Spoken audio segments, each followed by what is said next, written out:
Have you been able to keep up with some of the changes and events and discoveries that have occurred over the last 20 years or so within our own solar system? If not, we're going to get caught up coming up on Our Night Sky.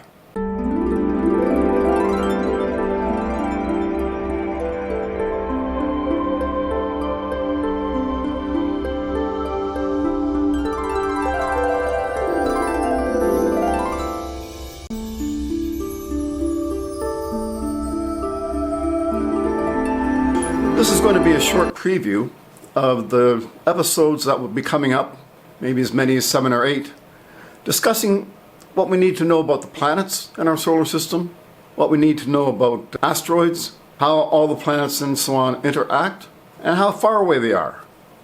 And some of the ways we're going to look at that is we'll take a look at what the scientists have developed called an astronomical unit, which is a measurement from the Sun to the Earth. And they use that as a means of measuring the distances of the planets from each other and from the Sun. It's a lot easier to use than dealing with billion numbers and million numbers. So they use these astronomical units. We'll take a look at those coming up in future episodes. We're also going to take a look at how long it takes for the sunlight to get to the various planets. For example, Mercury is only about 40 million miles away from the Sun. It takes sunlight 3.8 minutes to get to Mercury over that distance. So it takes three and a half minutes for the sunlight to get to Mercury. It takes 8.4 minutes for the sunlight to get to Earth. We're only 93 million miles away.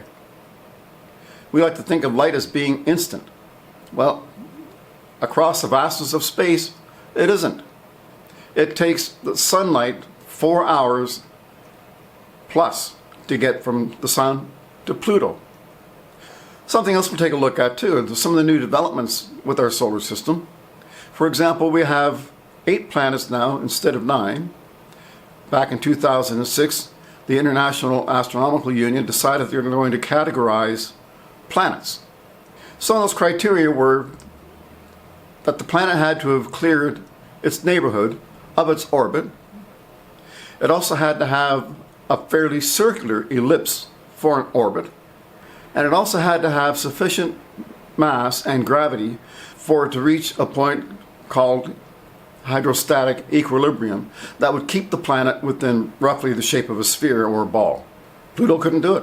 Now, as I went through the 3 categories, you'll notice that size didn't matter, but Pluto didn't make it. Other things we're going to take a look at are the planets in their orbits that have objects trailing them, which are asteroids, but they don't sit in the asteroid belt commonly between Mars and Jupiter.